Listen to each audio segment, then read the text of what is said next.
Estamos, mis queridos hermanos. En este día quiero compartir con ustedes una poderosa palabra de Dios que se llama unidos con Él, haciéndonos uno con Él, porque nosotros tenemos un Dios de uno, de un solo Padre, un solo Hijo y un solo Espíritu Santo. Quiero compartir con ustedes una palabra que está en el libro de Juan, capítulo 15, versos 6 y 7. Es un versículo que me llamó poderosamente la atención porque dice el Señor: si permaneces en mí y yo en ti, pedid todo lo que queráis. Después continúa el verso 7 diciendo: si permaneces en mí y mi palabra permanece en vosotros, pedid todo lo que queráis y será hecho. Me llama poderosamente la atención porque él habla de dos cosas, ¿no? Si permaneces en mí y yo en ti. O sea, son dos cosas. Y eso me habla de algo que nosotros como cristianos vivimos. Cuando el Señor se refiere a que si permaneces en Él, es que cuando nosotros leemos la palabra, vamos a los servicios, nos gusta escuchar la palabra, nos gusta ver videos de la palabra, pero hasta ahí. Pero la segunda parte donde dice, y yo permanezco en ti, significa cuando dejamos que el Señor entre en nuestro corazón, cuando dejamos que Él transforme, cuando dejamos que su palabra sea mi palabra.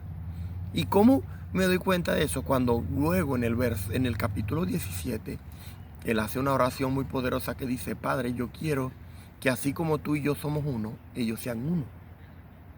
Y continúa explicando: porque así como yo estoy en ti y tú estás en mí, yo quiero que ellos sean uno. Porque estando ellos conmigo y yo en ti, seremos uno. Es decir, que siempre el deseo de nuestro Señor fue que nosotros fuéramos uno con el Padre a través de Él. Ahora, para explicarlo de otra forma más sencilla, mi amado, cuando Él está explicando que para permanecer en el Señor nosotros debemos dejar que la palabra de Dios permanezca en nosotros.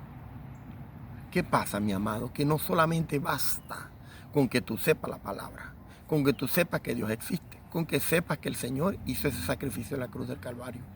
También hace falta que tú permitas que Él esté en ti, así como tú estás en Él. Él quiere estar en ti.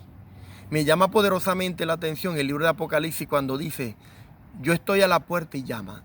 Si alguno abre, yo entraré. Amado, eso es un paso muy sencillo. El Señor siempre toca la puerta de nuestro corazón. Estamos dispuestos a abrirla para que Él saque lo que haya de ahí dentro de nuestro corazón que no sea de su agrado.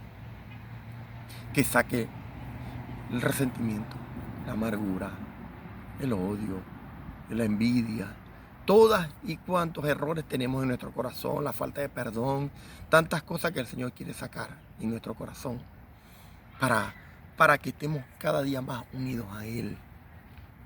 Por eso es que Él hablaba de dos cosas: si tú permaneces en mí y yo en ti. Sí, porque por mucho tiempo yo conozco mucha gente que tiene años en el Evangelio. Sí, pero el Evangelio no está en ellos. ¿Y cómo me doy cuenta? Porque cómo se comportan. Cuando se comportan, resulta que su comportamiento nos dice que son cristianos. Y suponemos que la palabra de Dios debe ser mi verdad. Que la palabra de Dios debe ser mi camino. Que así como dice el Señor que yo debo comportarme, ¿sí? Para que yo no hable, sino que la gente por mi comportamiento vea que soy una persona cristiana. ¿Me entiendes? Por ahí es cuando me doy cuenta que el Señor está morando en ti. Porque tú puedes estar en Él, ¿cómo no? Y vas para la iglesia, y vas para acá, y ofrendas, y haces otras cosas. Pero necesitamos que el Señor more en nosotros, porque Él quiere ser uno contigo. Ahora, la pregunta más importante aquí es: ¿para qué? ¿Cuál es el beneficio más grande? Sí, o sea, aparte de que voy a estar unido a mi Señor, es que, amado, el Señor dijo que Él estaría con nosotros todos los días de nuestra vida. Que dejaría el Espíritu Santo en nosotros para podernos comunicar. Mi amado, ¿sabe cuál es lo importante de que tú te hagas uno con el Señor? Que cuando el Señor va a hablar contigo, cuando el Señor va a consolarte, cuando el Señor va a dar una palabra de angustia, una palabra que tú no sabes qué hacer, Señor, ¿qué hago? Dime para dónde agarro, qué camino tomo. ¿Sabes dónde va a venir esa palabra? De dentro de tu corazón, porque el Señor va a estar en ti.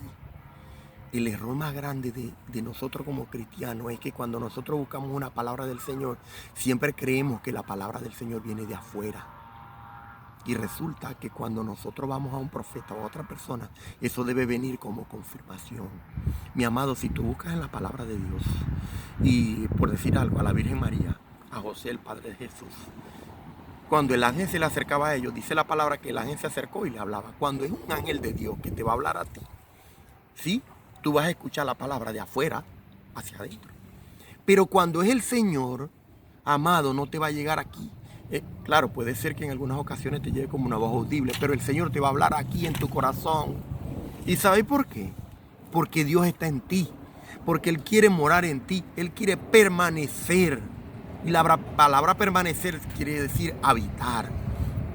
Entonces, cuando yo permito que el Señor permanezca en mí, amado, Él siempre va a hablar a tu corazón. Siempre te va a tener. Cuando necesites un consuelo, ¿cómo voy a obtener el consuelo? El Señor va a trabajar dentro de mí. Por eso Él decía, porque yo sé, si dejáis que yo te dé del agua que yo les doy, de tu interior saldrán ríos de agua viva. Porque es que de nuestro interior es que Él nos va a hablar, amado. Él nos va a consolar, nos va a fortalecer, porque Él quiere habitar en ti. ¿Me entiendes? Por eso, ese es el beneficio más grande que nosotros vamos a tener. Y que a lo mejor muchos no han logrado porque no permiten que el Señor entre en tu corazón y pase, se quede contigo. Pero ¿sabes qué es lo más importante? Que de ahí tú tendrías una conexión, una relación, porque esto no se trata de religión, sino de relación. Y hoy pido al Señor que sea revelada esta palabra en el nombre de Jesús y que la sangre que brotó el Señor de su frente por causa de la corona de espinas la pongo sobre cada uno de ustedes para que sea quebrantado todo argumento que hay en su mente en contra del conocimiento de la palabra y que está impidiendo que esta palabra sea rema en sus vidas. En el nombre de Jesús. Amén.